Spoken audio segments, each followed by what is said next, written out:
future of money is instantly paying back family across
Hare Krishna, dear devotees. Please accept my humble obeisances. All glories to Srila Prabhupada, all glories to our Guru Maharaj. Thank you so much for joining in. I welcome Her Grace Sridevi Mataji. Mataji, please accept my humble obeisances. All glories to Srila Prabhupada. Thank you for accepting the invitation for giving the class. I think 9 devotees have joined in. We will be reading from Srimad Bhagavatam 1.18.41. I'll share my screen. Give me 2 minutes, yeah?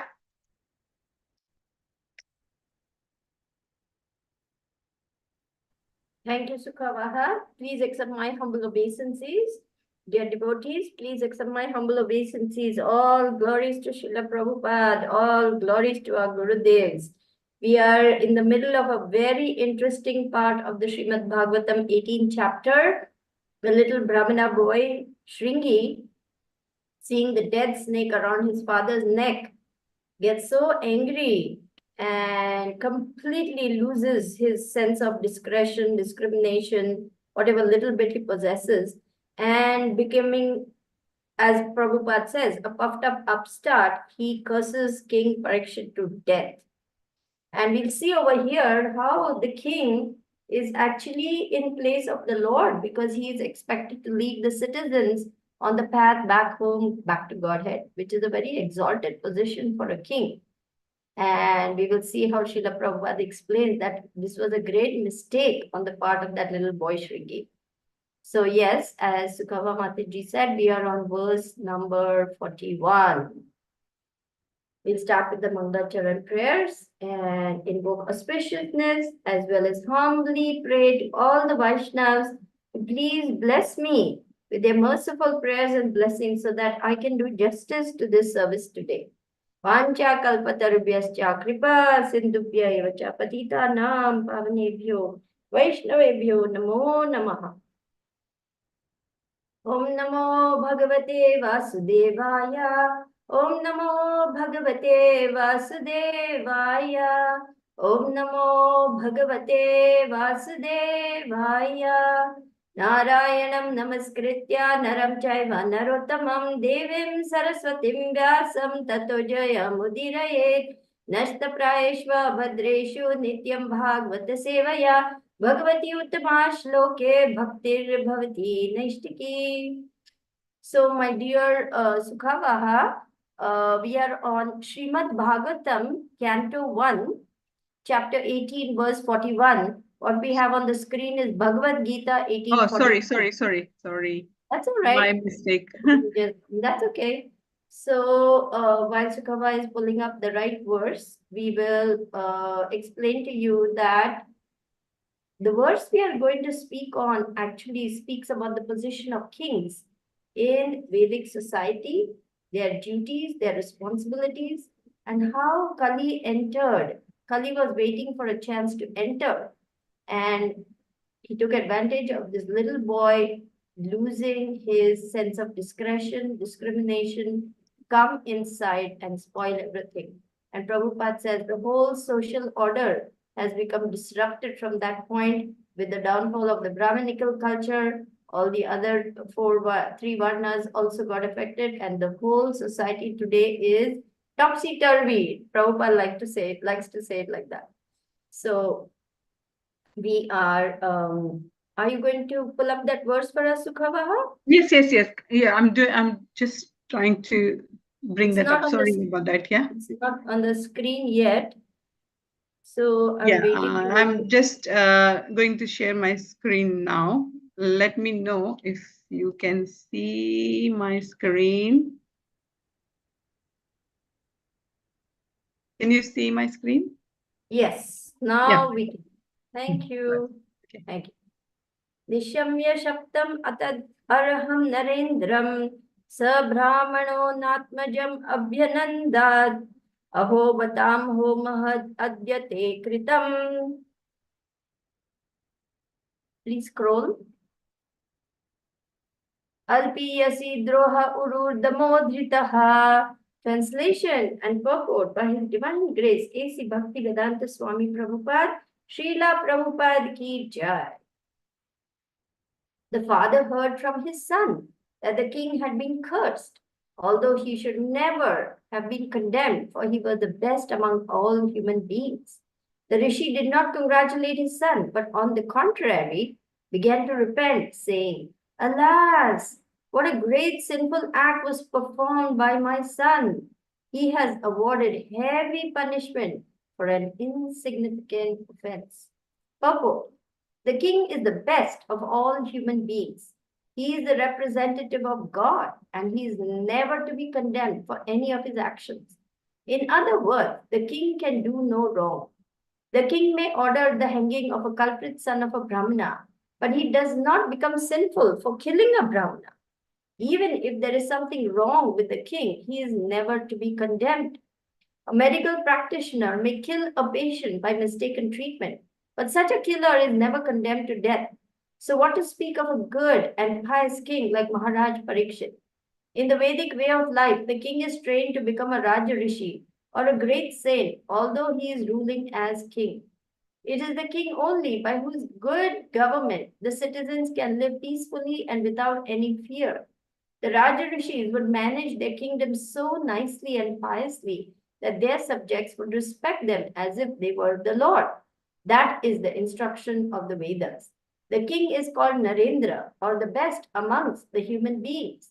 How then could a king like Maharaj Parikshit be condemned by an inexperienced, puffed up son of a Brahmana, even though he had attained the powers of a qualified Brahmana? Since Shamik Rishi was an experienced good Brahmana, he did not approve of the actions of his condemned son. He began to lament for all that his son had done. The king was beyond the jurisdiction of curses as a general rule, and what to speak of a good king like Maharaj Parikshit? The offense of the king was most insignificant, and his being condemned to death was certainly a very great sin for Shringi. Therefore, Rishi Shamik regretted the whole incident.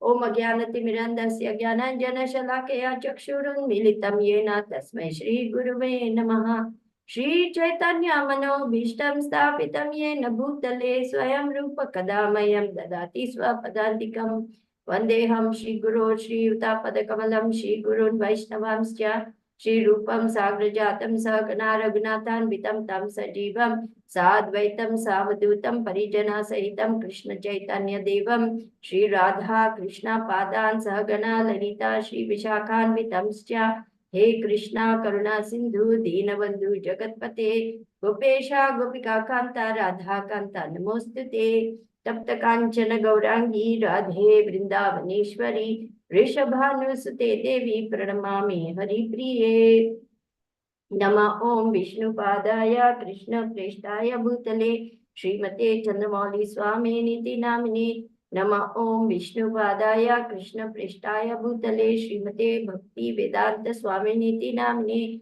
Namaste Saraswate Deve Gauravani Pracharine Nirvishesha Shunyavadi Paschatya Deshatarine Jai Shri Krishna Chaitanya Prabhu Nityananda Shri Advaita Gadadhara Shivasadi Gaura Bhakta Vrinda Hare Krishna, Krishna Krishna, Hare Hare, Hare Rama, Rama Rama, Hare Hare. So, in the Bhagavad Gita, chapter 4, verse number 1 and 2, and 3 also, I think, but especially 2, Evam Parampara Praptam Imam Rajar Shayo Viduhu. In that particular verse, in that purport, Srila Prabhupada explained that the king is the leader of his subjects on the path back home, back to Godhead. They had a very grave responsibility. It's not like, oh, I'm the king, I enjoy all the opulences, I tax all the citizens, I eat the best food, have the best wines, have the most beautiful women, I go out hunting in the forest, I lie down on silken cushions and I have, a good time. It wasn't like that. The king had a very heavy responsibility. He was to make sure that the citizens had everything they needed, materially speaking, and they had spiritual knowledge so that they could progress back home, back to Godhead. This was the duty of kings. And the saintly kings understood it in that way. Krishna explains that to Arjuna. And the saintly kings understood it in that way. But in time, the disciplic succession was broken. And therefore, I am repeating the message right now. So that's how Krishna is explaining. Can we go to Sukhabaha? Bhagavad Gita, chapter 4, verse number 2. And we can look at that purport because there's a very clear explanation of what is the king. He is actually the representative of God. That's how much respect the king was given, because he also fulfilled the responsibilities like a guru, like a teacher. Just as the guru is responsible for leading his dependents out of the cycle of birth and death, similarly, the king had a divine duty to protect his citizens from harm. Therefore, he had to maintain an army so that he was constantly making sure that enemies were not coming into his kingdom and attacking.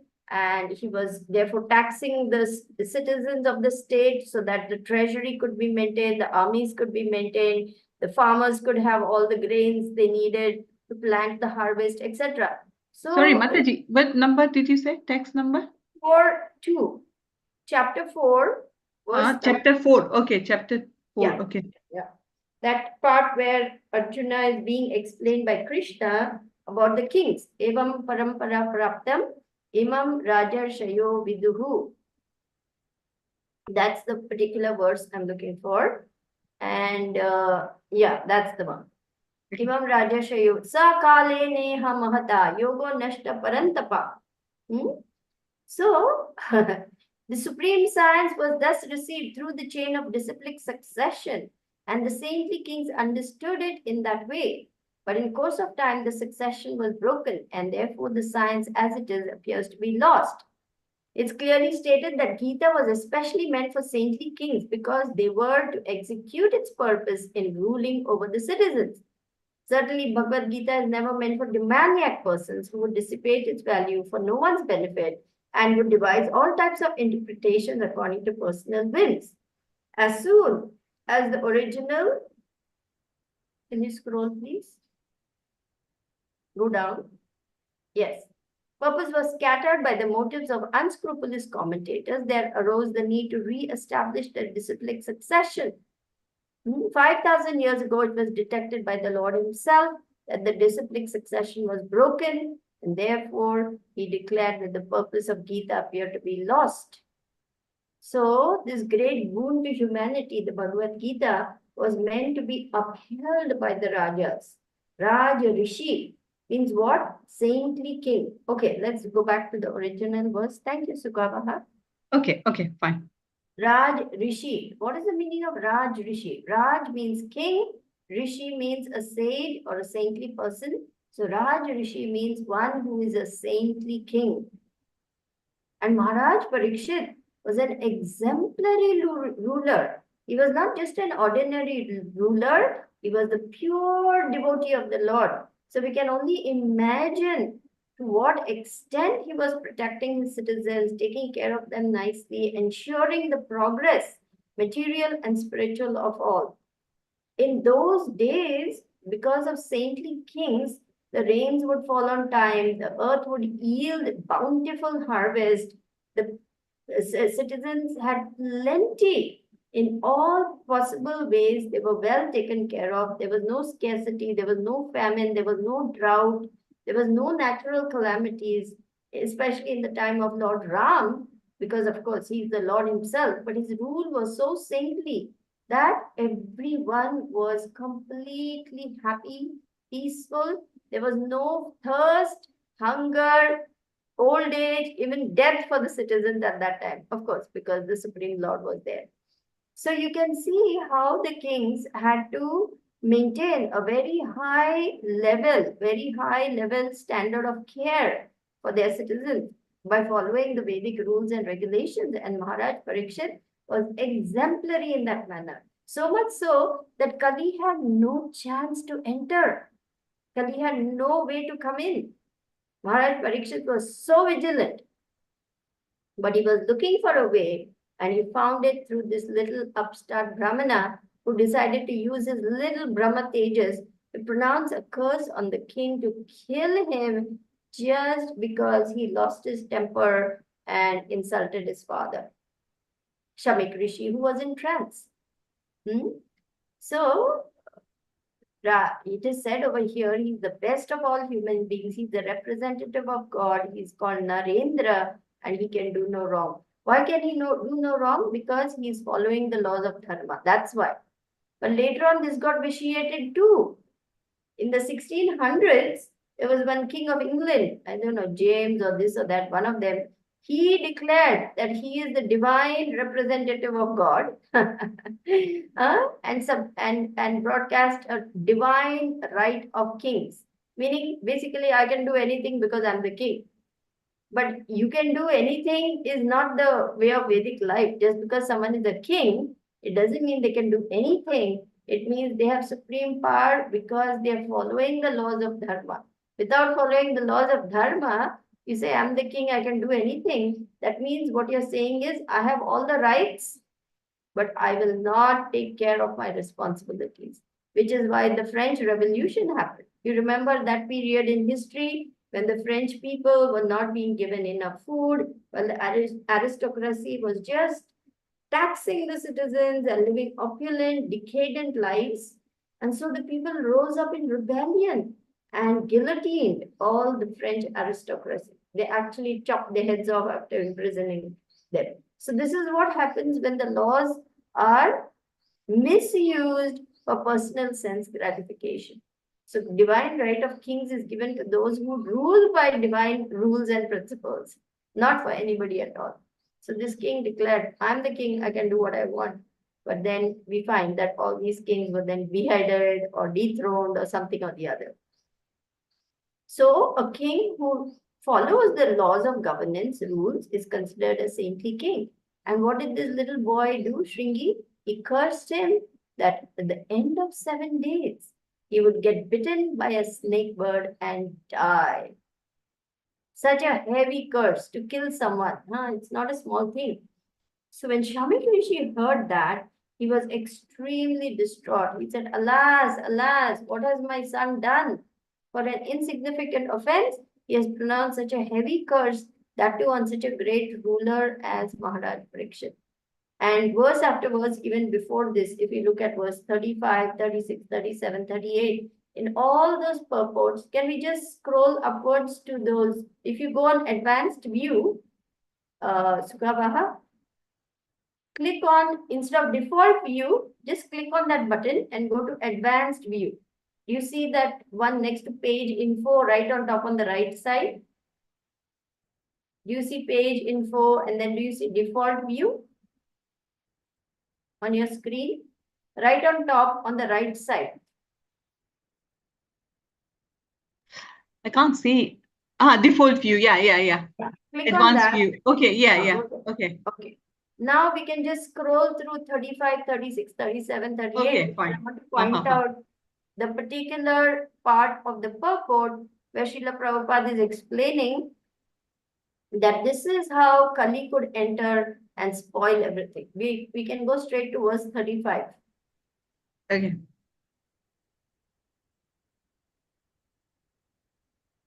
There we are.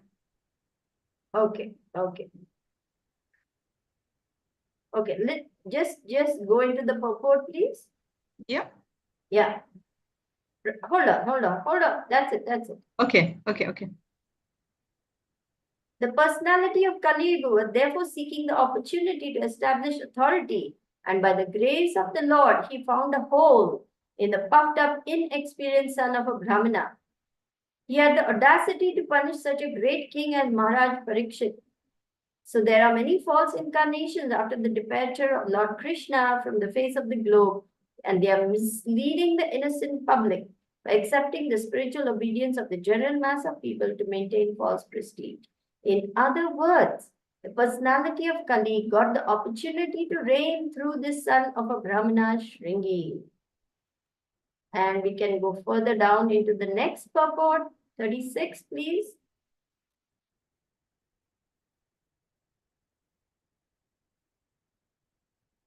The circumstances under which Maharaj Parikshit was cursed was simply childish. The Shringi was showing his impudence among his playmates who were innocent by killing a king like Maharaj Parikshit just to make a show of acquired Brahmanical power. The inexperienced son of a Brahmana committed a great mistake. 37.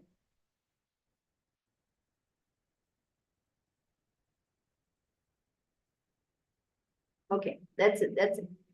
The personality of Kali conquered the Brahmin boy first and gradually the other castes. Thus, the whole scientific system of the orders of society in this age has assumed the form of a vitiated caste system, which is now being uprooted by another class of men similarly influenced by the age of Kali. One should see to the root cause of vitiation and not try to condemn the system as it is without knowledge of its scientific value. So today, people are up in arms. Oh, we don't want all these brahmanas. They are, they've always claimed to be superior. At one time, in the just after independence, in the south, there was a tremendous rebellion against the Brahmana caste. Oh, you Brahmanas, you have held sway over all of us other castes, and so now we are going to make sure you don't get any power. We are going to consider you to be condemned. And Brahmanas were ill-treated and denied so many rights and made to feel that, they're criminals and wrongdoers because they exercise so much power over society. And so the upstarts, that means the Vaishyas, Shudras, Kshatriyas, now there are hardly any Kshatriyas, mostly Vaishyas and Shudras, they all became rebellious and they said, down with Brahmanas. This happened in the south. I remember my mother and father when they were young.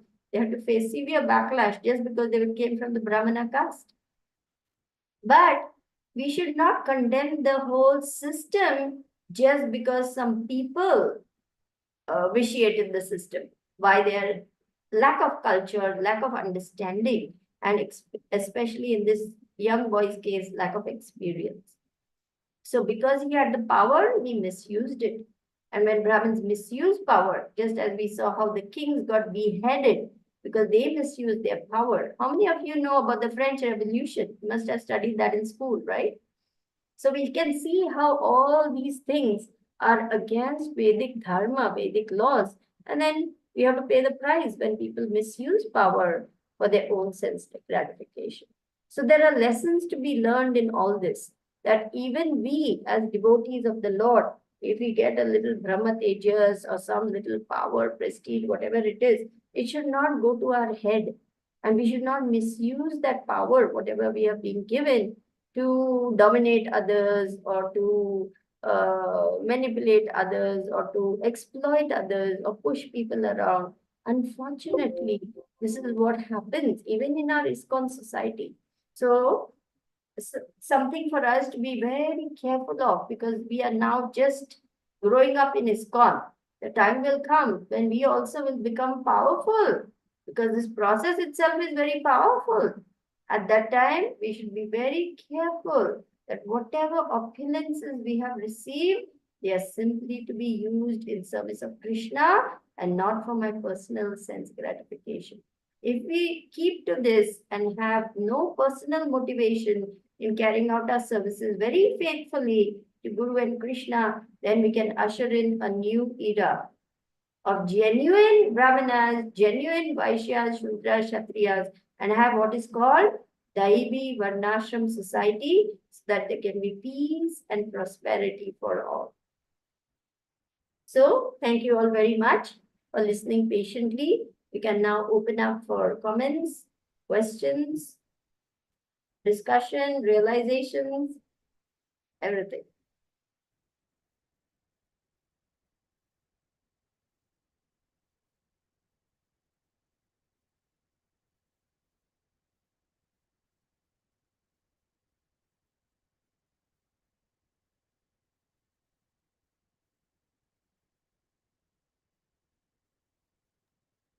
Hare Krishna.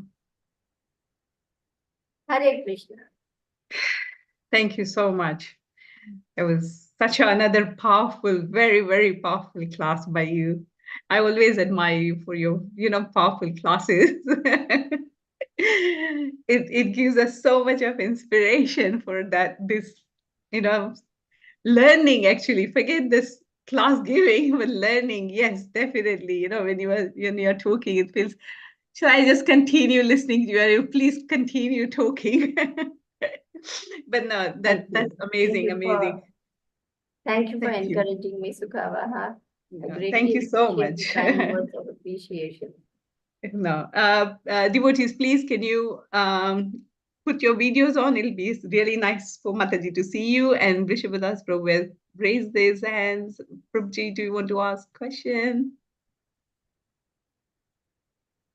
Please accept my humble obeisances, Veronica. Thank you very much. Yes, Prisha Prabhu. Please go ahead. Krishna, you hear me? Yes. Okay, I can put my video on, but I'm in a car and I don't have the holder, so it will be maybe not Vaishnava etiquette to have it really low. So I will just keep it like this. I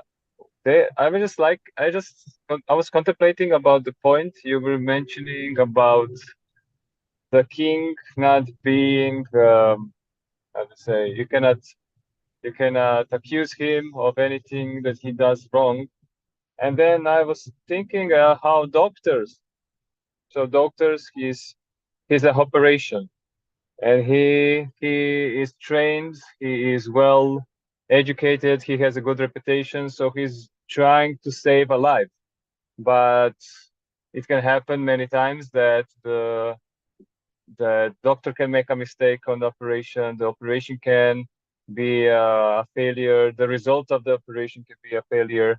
So you don't see so much that this doctor, that his reputation is, destroyed because of maybe one operation or one fault, and that he cannot be accused of killing because he was treated to help. But if, let's say, I start to speculate and I come to, Sridevi, Sridevi, I think that you should get operation.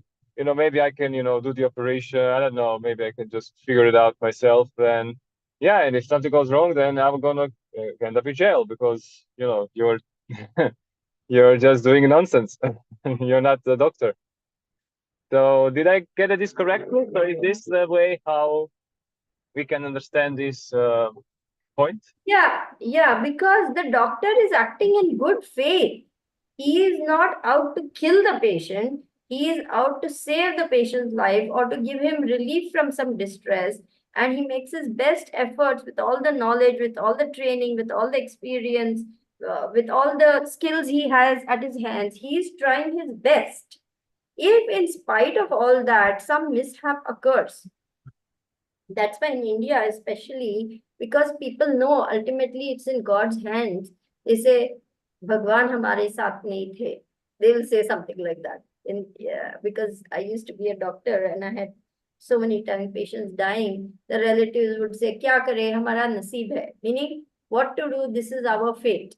What to do, God did not will that he should live. So they would understand that there's a higher power in spite. They would not blame the doctor or say, we are going to make a case against you, we are going to sue you, we are going to send you to jail. They did not take out their anger and, their grief and all by attacking the doctor, which is quite common in the West. People sue the doctors at the drop of a hat. Because people have more understanding in the Indian subcontinent that there is a higher power. Ultimately, it's not the doctor. Even the Prahlad Maharaj says in the 7th canto, it's not the doctor, it's not the medicine, it's not the parent who can save a child, it's not the boat that can save a drowning man. It is the Supreme Lord who is the supreme shelter. So therefore, even if a doctor, has made some mistake or he doesn't save the patient, we don't condemn him because he is only doing his best. And ultimately, he is just human. So he cannot be condemned for what he has done because he is acting in good faith. That's a great Of course, point. there is something called medical negligence. That is a different thing. When the doctor is not taken proper care, he has become derelict in his duty, he has not taken due precautions, he has not prepared the patient. That happens.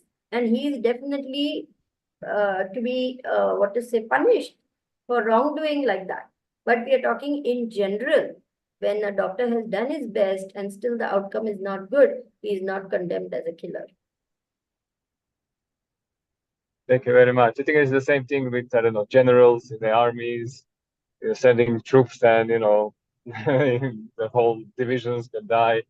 I guess even though I heard that firefighters sometimes when they have a situation with car crashes, the car starts to burn, and then he has a situation, he has to decide, will he pull out the person and maybe be accused of injuring him because maybe he will not be able to walk because of, I don't know, back pain, injury, but he tried to save his life. I heard that he can be sued because of that, so it's a risk he takes.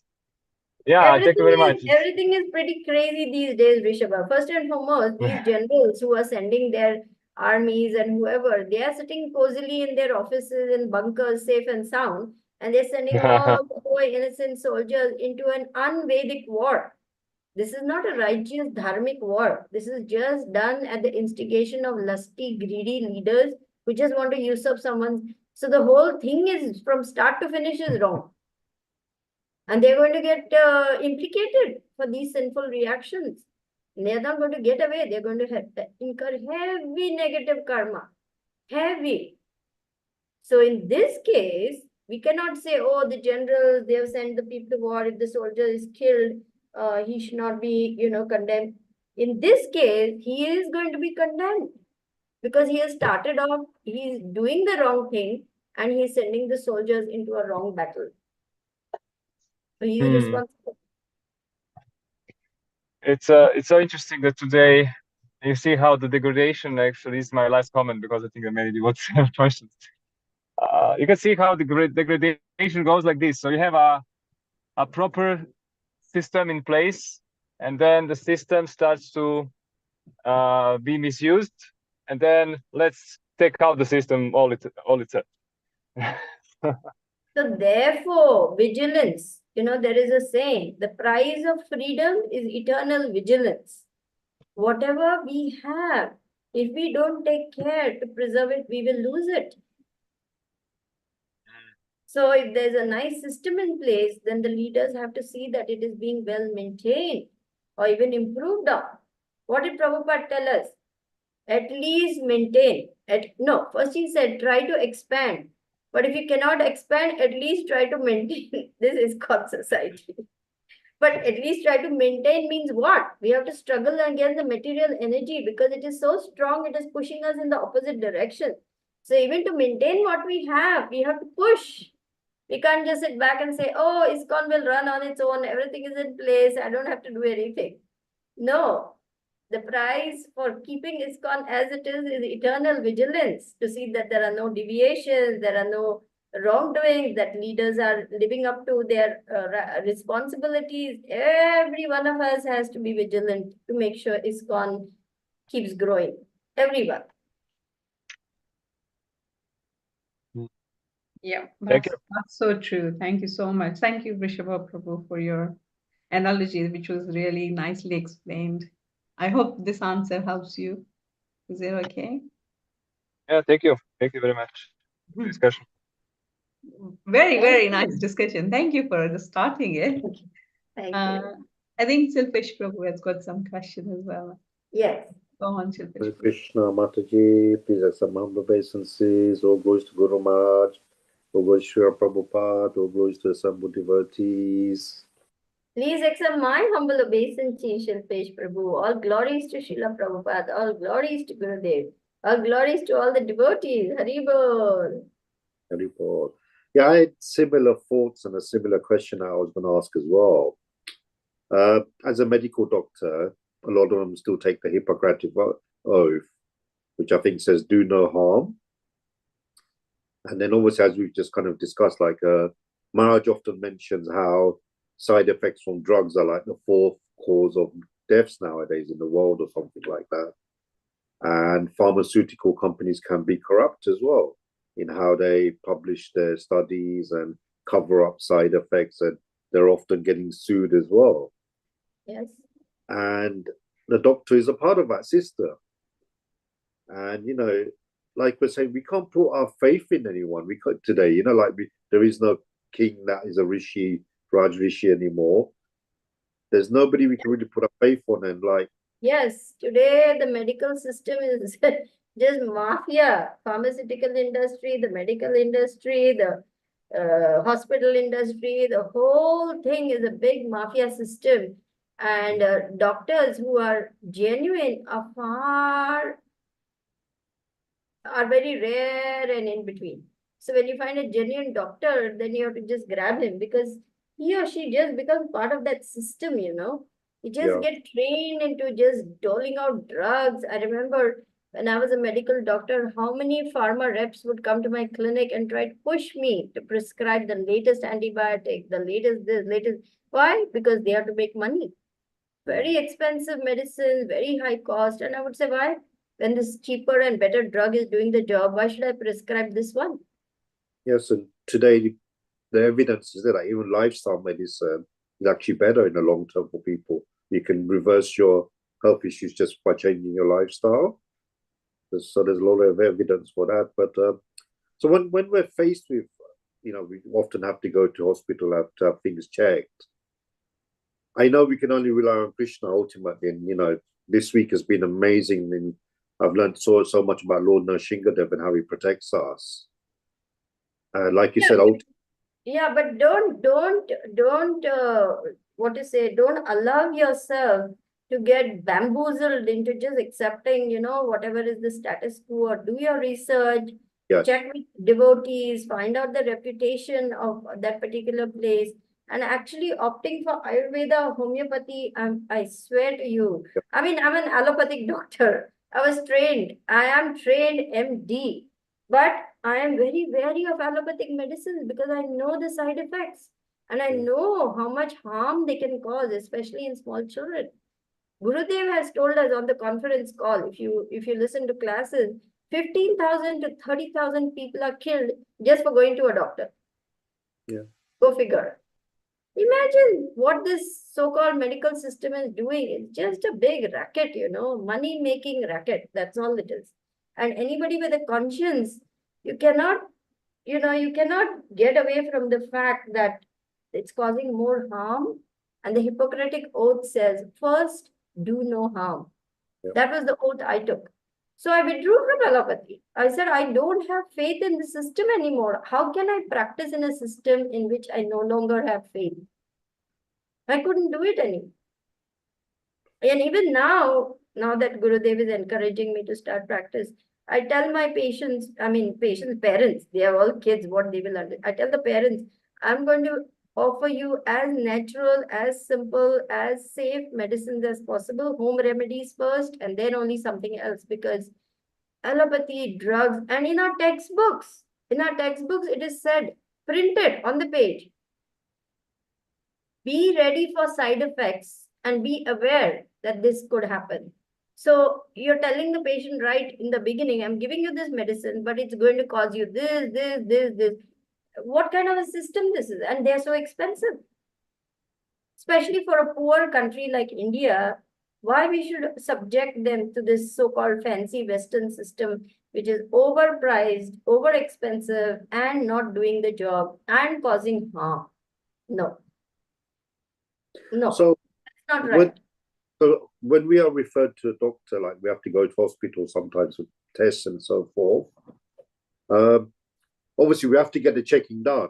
There's, sometimes we need to be checked for things that they're not sure about. But what you're saying is that don't necessarily believe the diagnosis or prognosis because No, no, no, I'm not saying that. I'm not saying that. You're fine. In fact, to go for up to that diagnosis level is still pretty safe because, if you are hurting, an X-ray can show what is the problem, an MRI may show where the... So up to the level of diagnosis, you're still okay in the allopathic system. But from the point of treatment, that's where the problem begins because of the drugs. Right. And So I'm not condemning allopathy altogether. It has its uses in an emergency, in an accident, in some, a very life-threatening illness. What do? You just rush and go to the hospital. But for chronic, long-term ailments and all that, allopathy really doesn't have an answer because it's only symptomatic treatment. They don't treat the root cause. So They once you get your diagnosis, have a conversation, a dialogue, question the doctor, and then make your informed choices and look at alternatives as well. I think that's what I'm getting from you. Yeah, look for alternative medicines. Look for something that will not harm your body, even as it cures the disease. That is the best option. Yeah.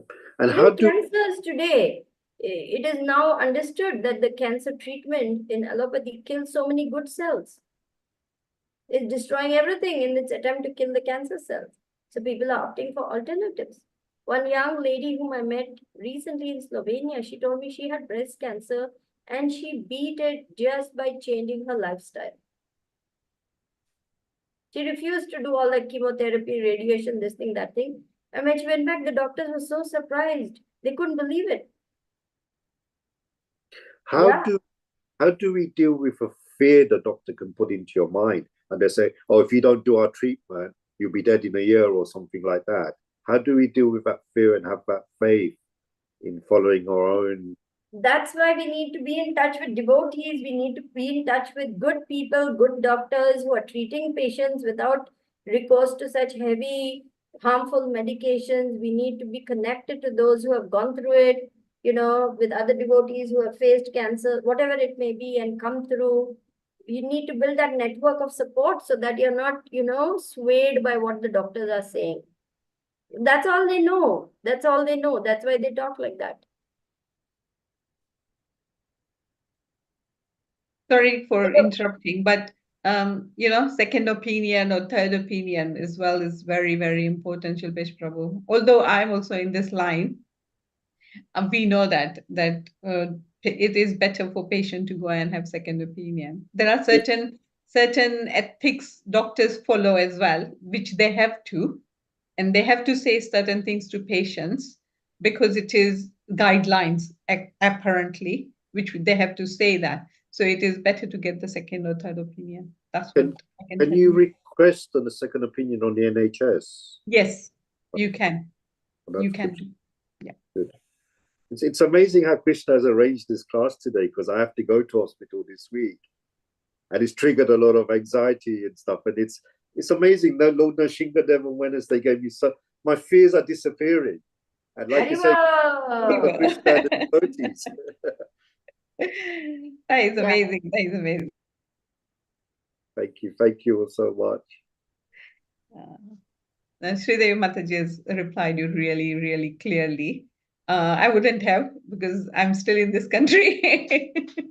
She's not, but yeah, she can tell you all the in and out of the doctors and medical practices. Basically, it is getting bad, but it is much better still in Western countries than it is in like you say, India and other countries like that. It is really, really bad. Even on NHS, I've had amazing experiences with some doctors. They're much more open-minded, I think, today, the younger generations, and I've had amazing doctors as well. It's not like the old days, so things are changing. Really nice. NHS is a blessing. I tell you seriously, NHS is a blessing. Yeah, and the patients they're much more empowered today rather than being dictated to. So I do experience that as well. So yeah, it's good. Yeah. And we have the Bhaktivedanta Medical Association now, so Exactly. we can get a Exactly. second opinion there as well, I believe. There as well. Yes, you can contact them as well. Yes. Wonderful, wonderful. Thank you, Prabhuji, for raising that topic. And, I think most of us have benefited with that, definitely. Olga Mataji. Hare Krishna, dear devotees, please accept my obeisances in English. All glories to Sri Prabhupada. Thank you very much for the class, Sridevi Mataji. It's my first time when I hear your class, so I really enjoyed it. And my question is, following this topic on pharmaceuticals, because I'm working in pharmaceutical office business, but I do an office job, let's say, not experimental, not clinical trying, etc. So am I doing some sinful activity? How to understand, if you are a part of this business, if you are gaining the karma? Good question. First, please accept my humble obeisances. All glories to Srila Prabhupada. All glories to our Gurudev. Srila Prabhupada, when he came across a scientist who told him he is doing research, Prabhupada's answer was poor frogs. Because he knew frogs are cut open and all kinds of experiences are done in the laboratory on them, experiments, and so on. Rats, rabbits, hamsters, frogs, monkeys, what all things are done on them, testing of this drug, testing. I mean, they are also God's creatures. They are also sons and daughters of Krishna. So what we are doing in the name of, safety and testing and this thing and that thing, we are causing so much harm to these poor creatures who are helpless, injecting things into their brains, taking out their, glands, their, I mean, all kinds of things are being done in the name of scientific research, Olga, all kinds of things. So we misuse animals for fur, by making, taking their hide for fun, by going hunting for meat eating, and then we are, causing so much damage by way of research, so-called research. The scale on which we are causing harm to the animal kingdom, plant kingdom, insect kingdom, bird kingdom is unbelievable. Look at this 5G, 6G. Guru Maharaj was saying the birds were just dropping from the sky. So you have to be very careful. You're absolutely correct when you're asking this question, because you're just at the start of your Krishna conscious journey. So it is very important for you to get in touch with your local mentor and take guidance so that your occupation doesn't involve you in sinful activities. So there are heavy karmic price to pay. One gynecologist, he had performed 35,000 abortions. And then he came to Krishna consciousness, and Guru Maharaj says all the spiritual masters were running away from him because if they give him initiation, half his sinful activities is borne by the spiritual master. Can you imagine? And now this person was desperate because he knew what a sinful activity he had performed by being an obstetrician and doing 35,000 abortions. While he was doing it, he just did it because it was a job. But once you become Krishna conscious, you realize there's a reaction if I do something wrong. So you have now reached that point of realization, which is wonderful. So you need to take care now to take proper guidance so that you're properly situated and you're not involved in sinful reactions so that you don't suffer. So please check with your local mentors, the local leaders, Guru Maharaj, like that, to make sure you're doing something that will not implicate you. Thank you, Sridevi Mataji. Welcome. Actually, thank you so much for asking that question, Olga Mataji. That is such an important question you ask. I've got another question in connection to that question, Sridevi Mataji. I know someone has raised the hand, but can I just quickly ask that question because it is connected to this question? Recently, the politicians are doing the war. And they are not actually supposed to be doing these wars because there is no particular reason for that. Now, what happens to the soldiers who are participating in that war? Because they are the people, they have to go and fight. These politicians, they don't go and fight. They just organize it and then order them to go and fight. How many karmas they must be doing it, and what should they do? Because this was a question asked to me, and I was really confused to answer that question, that how what to do in that circumstances. Don't they be in the job, or because they are in the job they should be performing their activities but they won't get any karmas, or they will get karma? You're mute. You're on mute, sorry. That's why our Gurudev was asking Devanand Pandit, remember, during that war, about escaping from there and coming out. You remember? Yeah. Because Gurudev didn't want him to suffer or to even be engaged or even, God forbid, get killed in the war. So he was saying that, why don't you come out? So yes, these poor soldiers are being forced to go to a war. Many of them may not even want to go to war. We have heard stories of how young soldiers are calling up their mothers crying and saying, I don't want to fight in this war. I want to come home, Mama. I don't like this place. I don't like what I'm doing. I don't know why I'm doing it. So they are not Kshatriyas, and they are not, in any shape or form fit to be soldiers in the first place.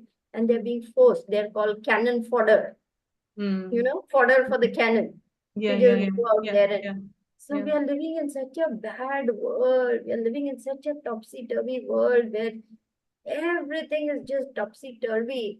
So these poor soldiers, yes, they are following the orders of their teacher. What can they do? I mean, their leader, what they can do. They cannot escape.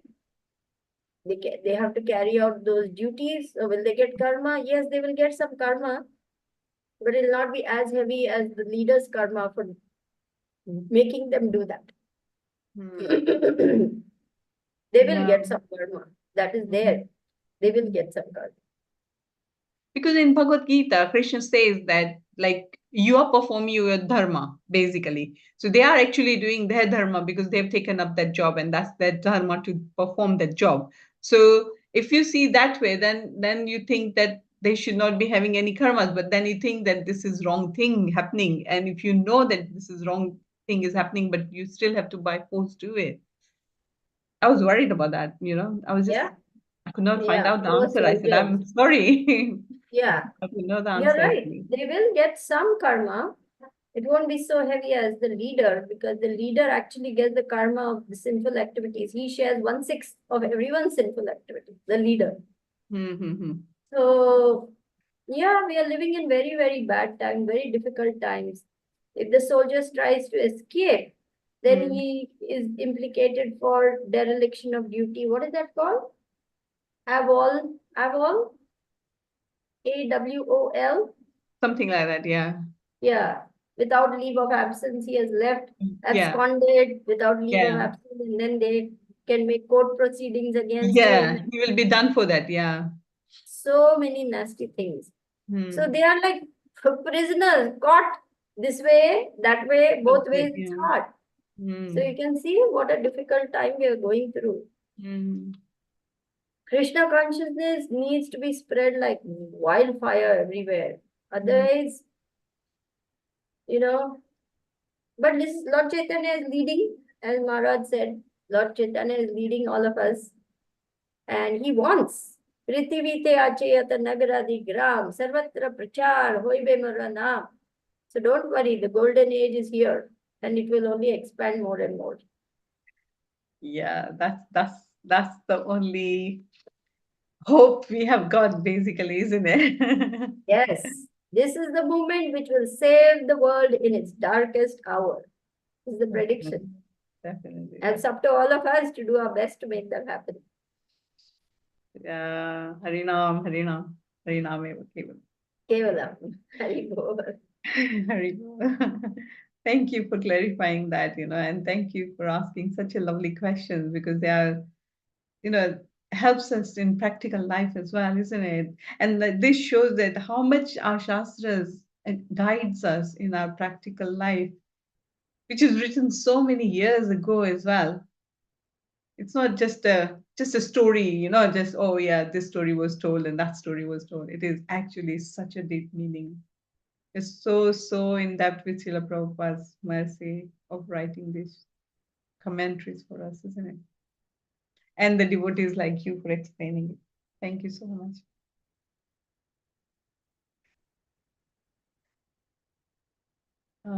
Thank you Anyone else? for hosting Yeah, the no, class sorry. and encouraging nice questions from the viewers. I thought somebody had raised hand. Anyone else wants to ask question? Because this is such an interesting topic. Go on, Silpesh Prabhu. Should I let Revati Mataji go first? Yeah, actually, I saw Revati Mataji's hand as well. So, yeah, Revati Mataji, do you want to go first, please? Yes, thank you, Mataji. Hare Krishna. Sridevi Mataji, please accept my humble obeisances. Sorry, I cannot turn on my camera. Uh, Please accept my humble obeisances. All glories to Srila Prabhupada, all glories to Guru Maharaj, all glories to all assembled devotees. Mataji, just wanted to clarify on this once again. Like in the purport, I was just reading this. So even if there is something wrong with the king, he's never to be condemned. So as you mentioned, like, yeah, purposely, if we do something, like you given examples of, medical practitioners, purposely, if they do something wrong, they still need to be punished. They get that, a reaction to that sinful thing, right? But here in the purport, it is saying, even if there is something wrong with the king, is never to be condemned. That is a saintly king. We are talking about saintly kings who are following Vedic Dharma. In all innocence, if someone makes a mistake, then he is never to be condemned. In good faith, if he does something, he is not implicated. For example, it's given in that purport itself. If he hangs some person, okay, but that person was not actually a criminal. Say the king awards punishment or capital punishment. This fellow is a murderer. I am going to hang him and gives the punishment. But later on, it is found that this person was innocent. The king is not to be condemned because he acted in good faith. You see? Same way, and then again in the purport, if a medical practitioner does his best, but some mistake happens, some mishap occurs, something happens, and the patient dies, he is not considered a killer. You see? So, like that, even the king can do no wrong, means if he's a saintly king. Today, people, I mean, the later kings took advantage of that. Remember, I mentioned about King James or King something of England who declared divine right of kings, I can do no wrong. But that was just to sense for his own sense gratification. Okay. So here the intention, Mataji, you're saying the intention, if it's a Not just the intention, the past activity. That means his reputation, his behavior has always been keeping it Vedic Dharma. He has never deviated, he has never strayed, he has never means he has done his best to live a saintly life and fulfill his. Then if some mistake happens, we understand it's a mistake. Okay. You understand? Yes, But yes. if somebody is repeatedly, oh, by mistake, I hit this boy. And then after a few months, they find the teacher again. Oh, again, it was a mistake. I hit the boy. Then again, after 1 month, again, I hit that. So then the teacher definitely has a problem. It's not just happened. No. If it's a repeated pattern of behavior that is wrong, it needs to be addressed. An occasional rare mistake is a different thing. See the difference? Yes, Mataji. Yeah, I got it. Yeah, thank you very much. I just wanted to share one more thing, like which you said about this is like about health. You give an example, like when Mataji was got breast cancer and she got recovered without any treatment. And yeah, I personally also like have seen like some devotees. If we come to Krishna conscious and if we strictly follow the regulated lifestyle, yes, there is 100% chance that without any treatment we can recover from all these things. Yeah, I really experienced that, and I encountered devotees. And I was also listening to a class. I don't remember the speaker's name. That speaker has told body has amazing power to recover. Yeah. So provided if we follow that regulated and Krishna conscious according to the Vedic, live according to the Vedic instructions, yes, a body got that amazing power. It can recover. It doesn't need any treatment or anything. Yeah. Yeah. And I just wanted to share that, Mataji. Yeah. Thank you very much. Hare Krishna. Thank you, Revati. Hare Krishna. Brishava Prabhu is asking in connection to this question. Hey, can I add something, please? Oh, okay. Do you want to? Yeah, just one thing that I think Maharaj also mentioned, really important aspect that that we should be careful with time not to develop our Krishna consciousness based on material things, desires of health, power, wealth, even like having health can be an obstacle of pure devotional service. So that maybe just to take that into account.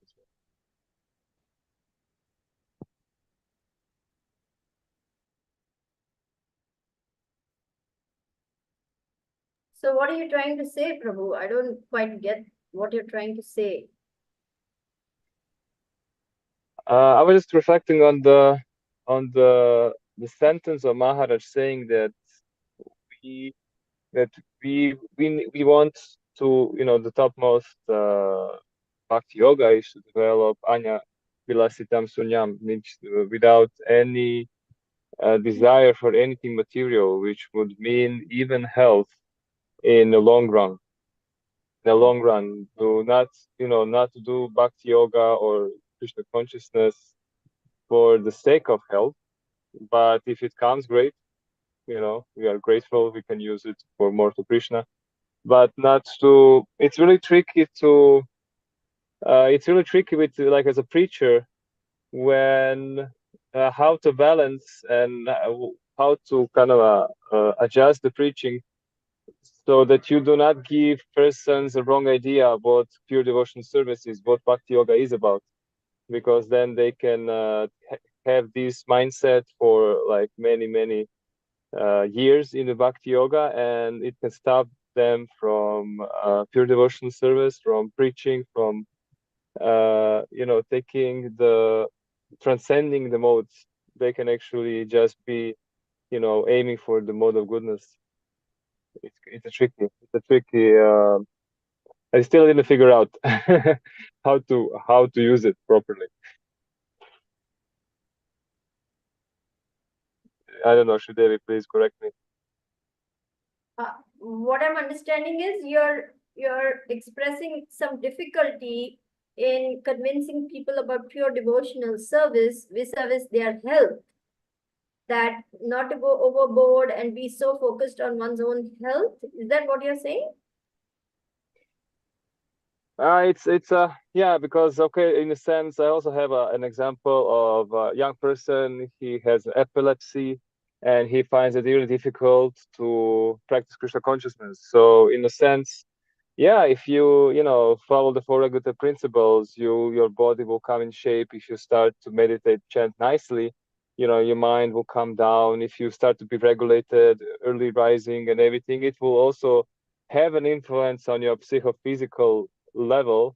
It will happen automatically just because of the life change. And of course, you will need to pray to Krishna a lot so that he can allow you to come to that level of practice, to come to that level step by step. You will also have to see your how to do it in your physical state, but not that we are trying to connect with Krishna long termly because of health, because then it can happen that you're just you're a devotee because you just want to be healthy. That's fine, isn't it? Yeah, we can become very much focused on our own health and like hypochondriac, focused on only, oh, my health is not okay, so I cannot go out on book distribution. Oh, my health is not all right, so I cannot give class. Oh, my health needs more care, so now I cannot go for that program. So we can get too caught up also by health issues. We must try to strike a balance. You are absolutely correct. Our health, our body needs care, but our soul needs care too. It's like the outside of the cage of the bird. You keep on polishing, cleaning, making, but inside you're not feeding the bird will die. So similarly, our body is just the external cage or the car, but the driver inside the car is the most important. So we have to take care of our spiritual life, but we have to also take care of our material life. But we must make sure that the material doesn't overpower the spiritual. Hope that helps. Is it And all this right? comment, thank you very much. And this comment I put, it was like for the example of a guru. You know, a guru, hey, they say that the Krishna, the advancement of Krishna consciousness depends on our attitude, which is actually true. The only thing we can change is the attitude towards life, towards ourselves, towards the energy of Krishna, material world, spiritual world. The attitude we are changing, then Krishna is revealing himself more and more. He's changing the situation around us depending on our attitude. So we have a person whose attitude is to purely serve Krishna, and if he makes some mistake in or something that seems like that bring the result that was maybe not planned or not not wanted, it can seem like a guru has made a mistake, but actually he didn't, because he's rightly situated. It's what Bhagavad Gita says. He's rightly situated, and Krishna makes all the arrangements for this mistake to happen. Maybe just to give him some kind of a small insight that you should be more careful or something, and then maybe Srila this Prabhupada devotee. would say, Yeah. Guru Maharaj quoted Srila Prabhupada saying that the Guru is wrong, but he's not wrong. Exactly. So at our level, we cannot understand the actions, the motives, the speech, the thoughts of a pure devotee. We cannot.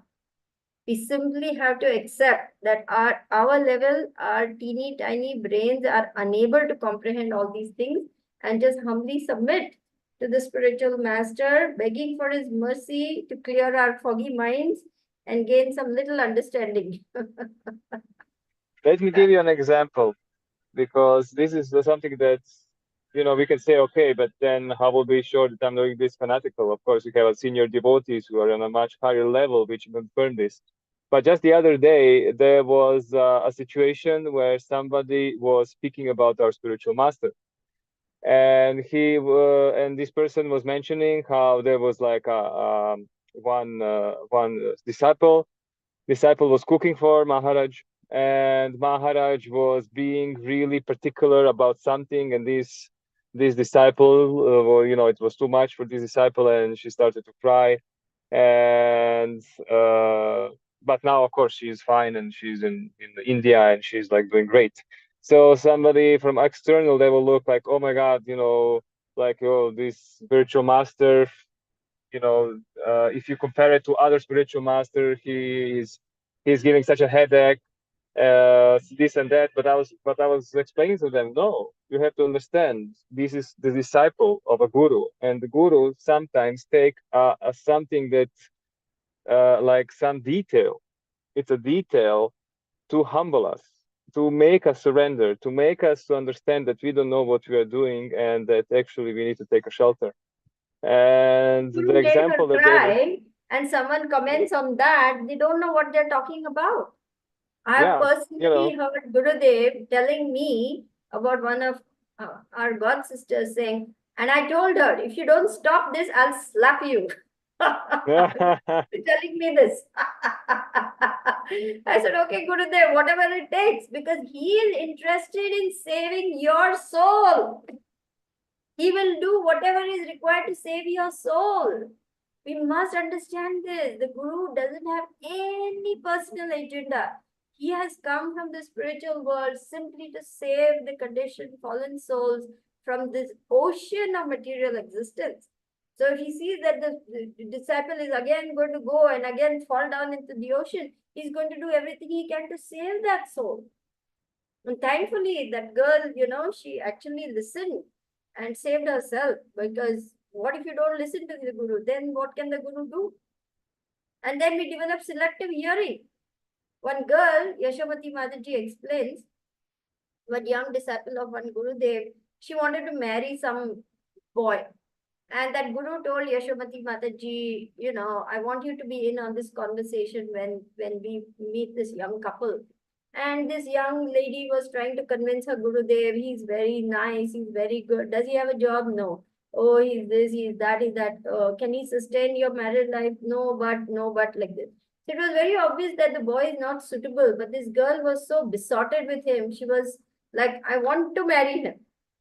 And then finally, he turned to Yashovati Mataji and asked, so what do you think, Yashovati Mataji?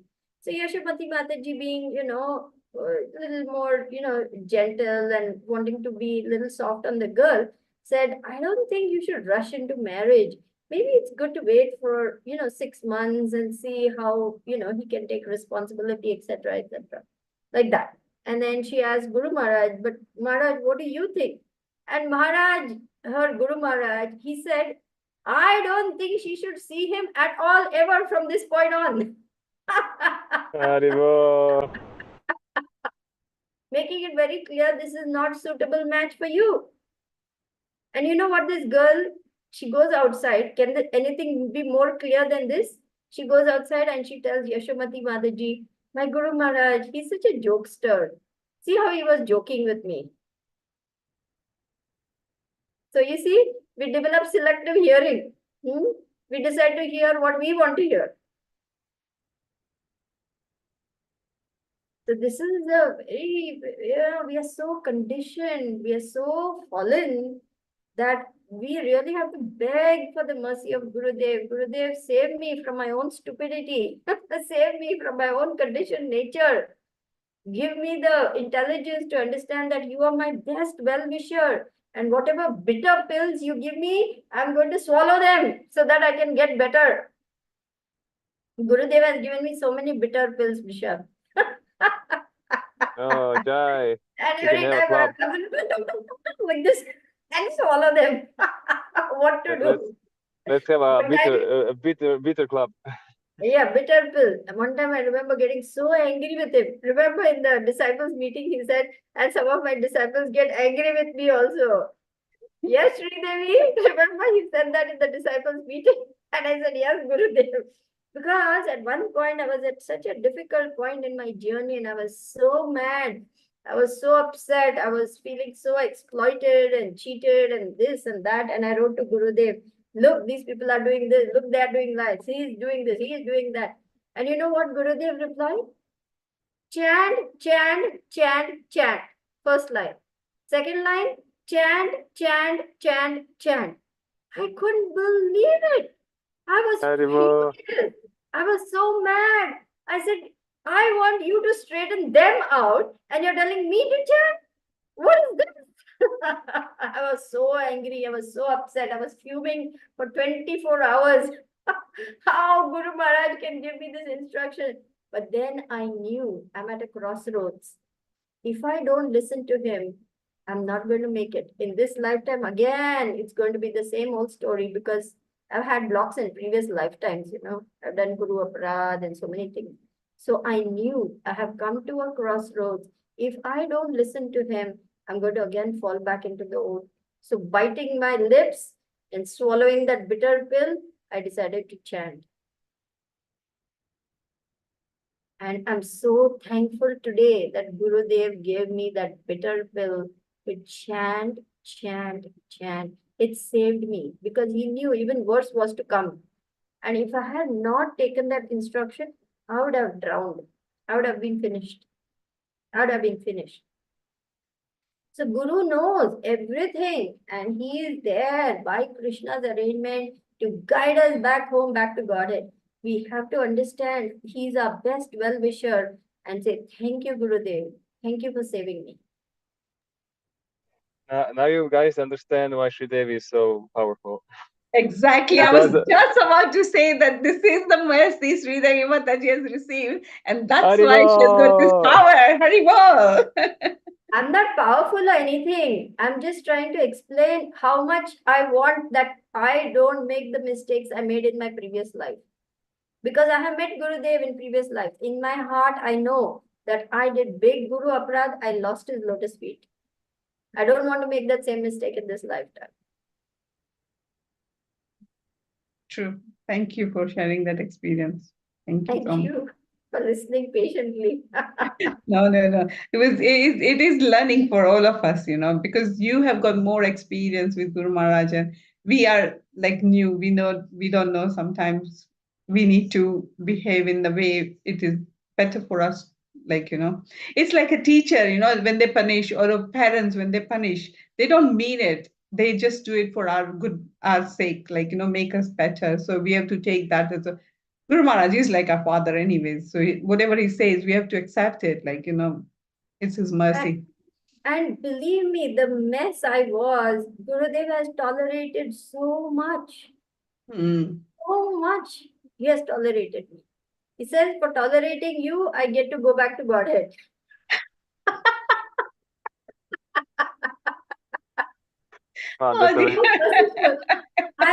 Believe me, I had no chance of surviving in ISKCON without Gurudev's mercy and his lotus feet. I have survived in ISKCON simply by grabbing those lotus feet and holding on to it like a lifeline. Because the people I encountered, the situations I encountered were so difficult, almost impossible. I would have given up. Yeah. Can I share one thing that Maharaj told me about the disciples? Go on. He said that to train a disciple is to like training a wild animal. And it's like we have no idea. We think you're so fine, we are so good, we are so respected. When you have like someone who is you're like trying to serve him so nicely, and you don't get any respect back, and you just get criticism, then your real nature comes out. Oh my God, like you just see how I'm lower than a dog, man. Actually, it's like Yeah. I should be outside barking. Probably much useful. Right. We are actually, Srila Prabhupada said, cleaning you up is like washing black coal. It's like washing black coal, only more black comes out, Comes out. Oh my God. And Gurudev never fails to tell me, how much he has had to tolerate. So one time I protested. I said, Gurudev, I'm not so bad. So he said, you're worse.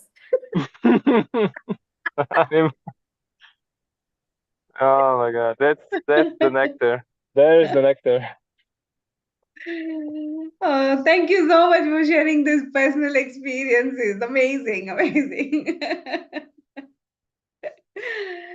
think we can go on and do you on, have but any the host, Sukhava Mataji, has very, very patiently allowed us.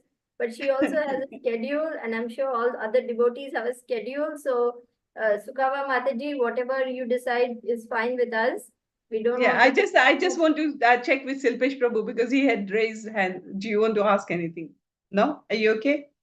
Okay, then we have gone quite a long time, but thank you for your time. Thank you. Really appreciate. Thank you, Rishabh Prabhu, and thank you all the devotees for raising nice questions and such a lovely discussion, which is so helpful. I hope everyone will got some benefit out of it. So let's say Vancha Kalpatarubhesha Kripa Sindhubhyo Patitana Bhavanebhyo Vaishnavebhyo Namo Namah. Srila Prabhupada ki jai. Yeah. His Holiness Candramauli Swami Maharaj ki jai. Yeah. Jai Shri Devi Mataji ki jai.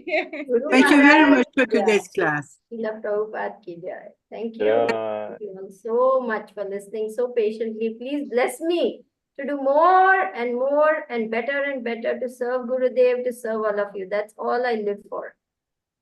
We all Give us we all have to learn that. Definitely. Give us your faith in Guru Maharaj. You bless us Actually, with your that faith. is so true. I do agree with her that we have to, the way you have faith to hold on to his lotus feet, we all need that faith. That you have to ask Soumya Datri. Now she has real faith. She followed his instructions to the letter. She has a disabled son who is completely dependent. And when Gurudev told her to leave her job, she left her job. And she says, I don't know how, but everything Krishna is taking care of. Now that is real faith. So we have to learn that from Soumya Datri. Okay.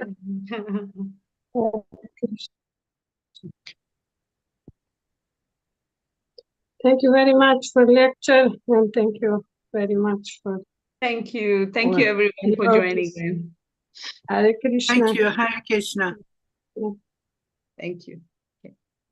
Hare Krishna. Thank you, Sukhabaha. Thank you, dear devotees. My humble obeisances to each and every one of you. Vancha kalpatarubhyascha kripa sindhubhyascha patita nam pavanebhyo vaishnavebhyo namo namah. Hare Krishna.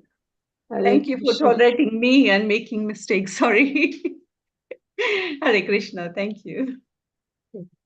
I'll end the class now. Yeah.